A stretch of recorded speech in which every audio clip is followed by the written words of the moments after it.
rFactor 2 has the most complex tire physics indeed, but what about the rest? Find out more right here, right now.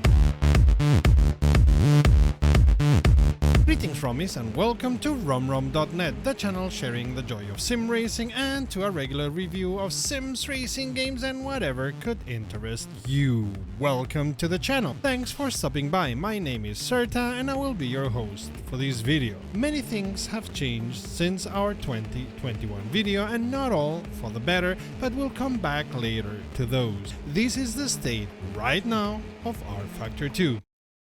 The physics of rFactor 2 are top-notch, even though their translation into force feedback is sometimes lacking. Its physics always get high praise, as up to this day it's one of the most thorough physics engine any sim has to offer. The team of Studio 397, the developers of rFactor 2, still works on it and to make the force feedback better every time. The graphics are dated but being updated bit by bit, bringing the content to DX11 quality. There's still a long way to go when it comes to graphics, but Studio 397 are working steadily on them. The virtual reality support is quite good, allowing you to do everything in-game. Not only does rFactor 2 support mods, you can install many of them through the Steam Workshop, which is incredibly easy, though it's not the only way to get mods for it. We have lots and lots of mods in our database as files, as well as those that are in the Steam Workshop, so we don't think you'll get bored easily. And the content Studio 397 publishes for free also lands on the workshop, as they do release a lot of content for free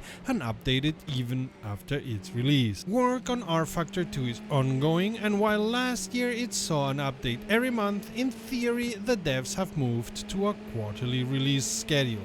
We say in theory because they've been releasing content outside of this schedule for the first months of this year, like once a month or so.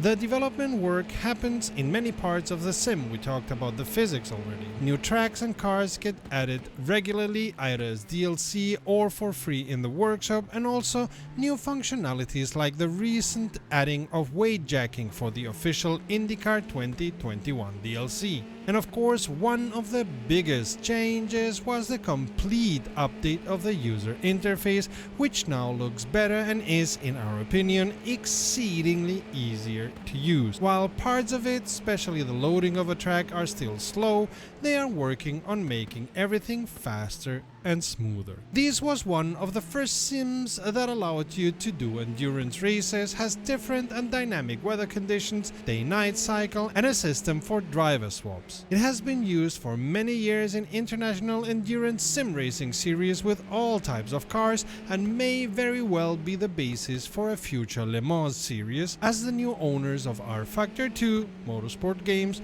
also own the license to Le Mans. It already is the sim used for the virtual Le Mans races every year. The new UI, as well as organized races from the makers, seem to have renewed interest in the sim, but we're not sure how stable that growth is, or if it's going to revert to dwindling numbers in a couple of months. The multiplayer experience is quite good when you already have a group that races rFactor 2, like Global Enduro does regularly, or in the competition service Studio 397 have set up. We've been told setting up an rFactor 2 server is hell, but have never tried it ourselves. And racing rFactor 2 on Linux using Proton seems to be possible, although there's been some information about issues with the new versions of rFactor 2. You know what comes now, right? The pros and cons. The physics are top-notch and always quoted amongst the best there are. Other sims are coming near that level of detail though. Notably, Assetto Corsa Competizione and Automobilista 2. Studio 397 works incessantly to keep moving rFactor 2 ahead. Every month or every quarter sees a new version of the sim.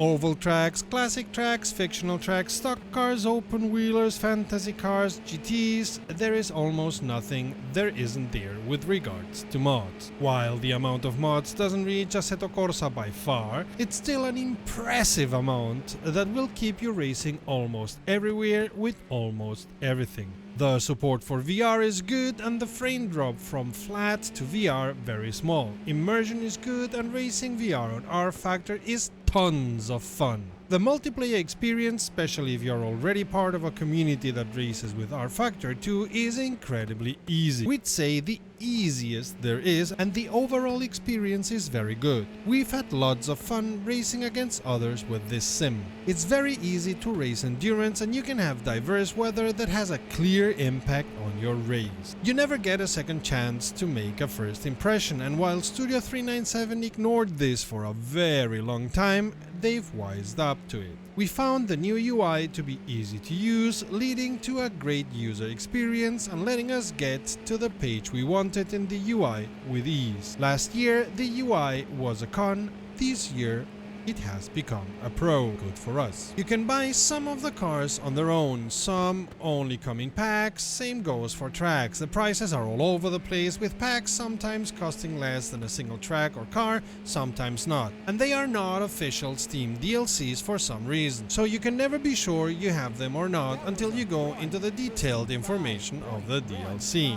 In short, the DLC policy is unnecessarily complicated, and rFactor 2 ends up being one of the most expensive sims in the market if you use DLCs. Luckily, there are tons of mods out there. 1 year into the acquisition by Motorsport Games, and the future is still uncertain. And that's not good. Not only did NASCAR 21, which in theory used the rFactor 2 engine, flop miserably, and rightly so, see the link to our review up there, the stock of Motorsport Games has taken a dive, losing almost 85% value in the last 12 months. Work continues on rFactor 2, and them adding IndyCar 2021 as a DLC may have been done in preparation to the release of an IndyCar specific sim next year. But there are too many maybes in all of this, and Motorsport Games are more than reluctant to talk openly. Only thing we've gotten out from them was marketing bullshit. No marketing bullshit in our channel. Go ahead and check the playlist to the left or the video to the right. Until next time, save fuel, collect pickup, and we'll see each other on the podium.